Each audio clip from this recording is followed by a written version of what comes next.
Hello my dear students, welcome back to my channel. जैसे last video में मैंने आपको बोला था कि भी नेक्स्ट वीडियो में हम evaluation of money, functions of money and types of money करेंगे। लास्ट वीडियो में हम अपना जो मनी बैंकिंग है, मनी क्या होती है वो पढ़ चुके हैं। बार्टर सिस्टम क्या होता है वो उसके बारे में भी पढ़ लिया हमने, और कौन कौन से हर्डल्स आते हैं बार्टर सिस्टम में हमने वो भी पढ़ लिया था। और ये भी साथ के साथ डिस्कस कर लिया था कि जो बार्टर सिस्टम में हर्डल्स आते हैं उनको मनी जो है कैसे रिमूव करती है, कैसे सॉल्यूशन लेके आती है उनका। ठीक है, आई होप आपको वो सारे पॉइंट्स जो हैं वो सब कुछ क्लियर होगा, उसमें कोई प्रॉब्लम नहीं आ रही होगी। फिर अब हम देखते हैं इवोल्यूशन ऑफ मनी क्या होता है। Use of commodity as money, वो जो मनी होती है as a commodity of money use की जाती है। यूज़ ऑफ पेपर मनी, जो पेपर है उसका यूज़ किया जाता है एज अ मनी, मतलब वो स्पेशल पेपर होता है। देखो पेपर तो ये भी है, लेकिन इसकी वैल्यू और उसकी वैल्यू में दिन और रात का अंतर होता है। ठीक है। Use of metallic money, metallic money में कौन से आते हैं, गोल्ड और सिल्वर आते हैं। वो क्या होते हैं, मेटेलिक मनी होती है। 3 टाइप के यूज़ ऑफ, मतलब टाइप्स नहीं है, ये इवोल्यूशन है, कैसे कैसे इवेल्युएट हुई मनी। सबसे पहले commodity money, paper money and metallic money, ये हमारे यूजेस थे। एंड फिर आते हैं हमारे पास functions of money. Functions of money में क्या होता है, प्राइमरी फंक्शंस आते हैं एंड सेकेंडरी फंक्शंस आते हैं। प्राइमरी फंक्शन क्या कहता है, मीडियम ऑफ एक्सचेंज है। मीडियम ऑफ एक्सचेंज कैसे है कि भाई हमारे पास मनी है, उसको एज अ मीडियम ही है ना भाई। हमने मान लीजिए चावल ख़रीदने हैं तो हम क्या करते हैं, ठीक है 1 किलो चावल दे दिए, ठीक है कितने रुपए के हैं भैया, 100 रुपये किलो है, तो आप लीजिए 100 रुपये। तो वो क्या हो गया, मीडियम ऑफ एक्सचेंज हो गया। मेज़र ऑफ वैल्यू, वैल्यू को मेज़र कर सकते हैं हम, भाई ये चीज़ इतने रुपये की, जैसे अभी हमने बताया चावल का एग्जाम्पल दिया, चावल क्या है 100 रुपये किलो है, तो जो वो 1 किलो चावल हैं उनकी वैल्यू कितनी हो गई, 100 रुपये हो गई। तो हम ऐसे मेज़र कर सकते हैं हर एक आइटम की वैल्यू को। ठीक है, उसके बाद आता है हमारे पास सेकेंडरी फंक्शन। सेकेंडरी फंक्शंस क्या होते हैं, फर्स्ट आता है standard of deferred payment. Standard of payment का मतलब क्या है, हम फ्यूचर पेमेंट्स कर सकते हैं। मान लीजिए हमने क्रेडिट पर परचेज़ कर लिया कोई सामान, एंड देन हम उसको जो वैल्यू है, जो क्रेडिट पे हमने सामान परचेज़ किया उसको फ्यूचर में पे कर सकते हैं। उसके जो पैसे हैं उसको फ्यूचर में पे कर सकते हैं। पहले क्या होता था, ये बहुत ही मुश्किल होता था कि भी क्योंकि मान लीजिए हमने व्हीट ले लिए या फिर कोई भी सामान ले लिया, हमने खरीदा, हमने कहा ठीक है इसके बदले में हम है ना आपको ये चीज़ दे देंगे, चावल दे देंगे, अभी इसका सीज़न नहीं है, हम आपको बाद में दे देंगे, इतनी क्वांटिटी दे देंगे। लेकिन क्या होता था कि भी मान लीजिए मौसम की, वेदर की वजह से, या फिर जो प्रोडक्शन थी वो ख़राब हो गई, कुछ भी हो गया, what ever any type of reason, वो क्या हो गया, उतनी प्रोडक्शन नहीं हो पाई, तो क्या होगा उसके एकदम लॉस जाने को हुआ ना, फ्यूचर पेमेंट्स पॉसिबल नहीं हुई, मान लीजिए वो नहीं उगाई उसने, तो क्या हो गया उसमें गड़बड़ हो जाती थी उस टाइम पे भी।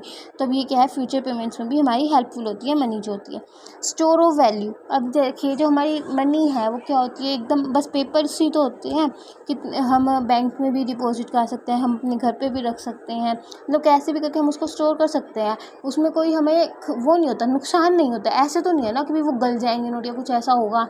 ठीक है, बट जो बार्टर सिस्टम था उसमें स्टोर ऑफ वैल्यू बहुत मुश्किल था। मान लीजिए अब मान लो किसी ने प्रोडक्शन तो बहुत सारा कर लिया, राइस का, वीट का, किसी भी चीज़ का, कहाँ पे रखेगा, कैसे, कितने गोडाउन्स खरीदेगा, कितना क्या करेगा, तो बहुत मुश्किल होता था। तो जो हमारी जो मनी है उसको हम स्टोर भी कर सकते हैं। ट्रांसफ़र ऑफ वैल्यू, अब मान लीजिए हमें किसी के पास ट्रांसफ़र करनी है, तो अब तो हमारे पास बैंकिंग सिस्टम नहीं है। अगर हमारे पास बैंकिंग सिस्टम नहीं भी होता तो भी हम क्या कर सकते थे, ईज़िली ट्रांसफ़र कर सकते थे। जो ट्रांसफ़र कॉस्ट है वो इतनी ज़्यादा नहीं आती थी।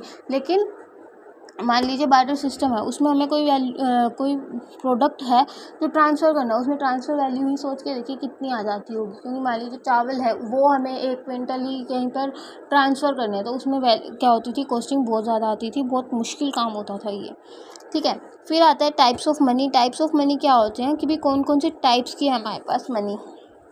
ऊपर भी देखा था ना इवोल्यूशन ऑफ मनी, उसमें भी फर्स्ट था हमारे पास use of commodity as a money, और अब हमारे पास यही है कमोडिटी मनी। कमोडिटी मनी क्या होती थी, जैसे गोल्ड कॉइन्स हैं, शेल्स हैं, ब्रीड्स हैं, बुलियंस है, वो सब क्या आते थे हमारे कमोडिटी मनी में आते थे। ईजीएस्ट और मोस्ट लाइकली था, ओल्डेस्ट प्रोसेस है ये जो है कमोडिटी मनी की, सबसे पुरानी।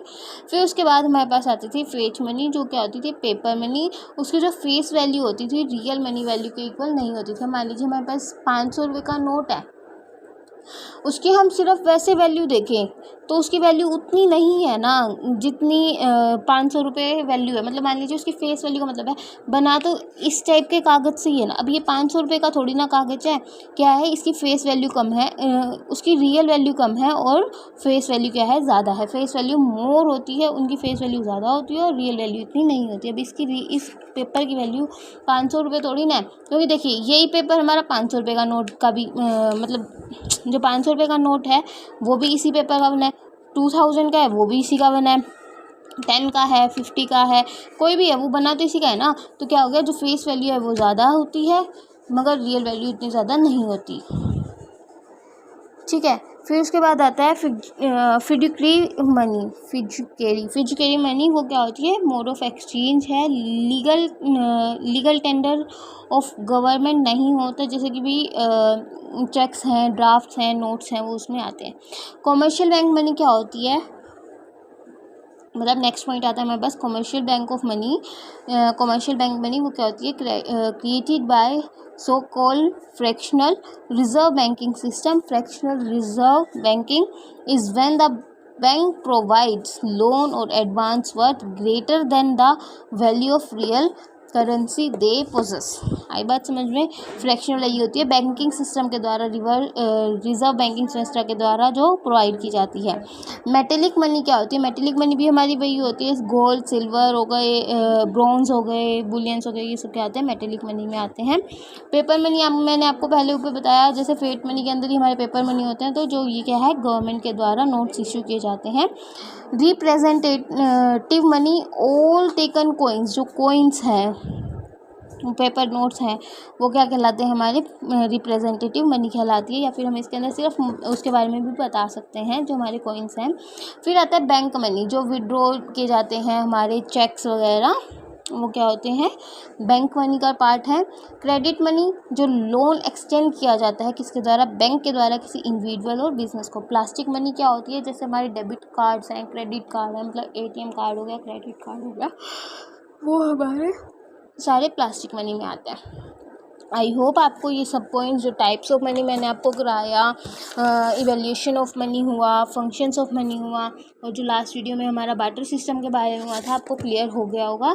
अगर आपको ये क्लियर नहीं हुआ है, बार्टर सिस्टम में कोई प्रॉब्लम है या टाइप्स ऑफ मनी है, हर्डल्स कैसे रिमूव होते हैं मनी के हेल्प से, हमारे बार्टर सिस्टम में जो प्रॉब्लम्स आती थी, और या फिर इवैल्यूएशन ऑफ मनी है, कुछ भी नहीं समझ में आया, और या फिर जो फंक्शंस है मनी के, मतलब कहने का ऑल ओवर मोटिव यही है कि भाई आपको कुछ भी नहीं समझ में आया हो, कोई भी ऐसा टॉपिक हो कोई नहीं समझ में आ रहा, तो आप मुझे कमेंट सेक्शन में बताएं।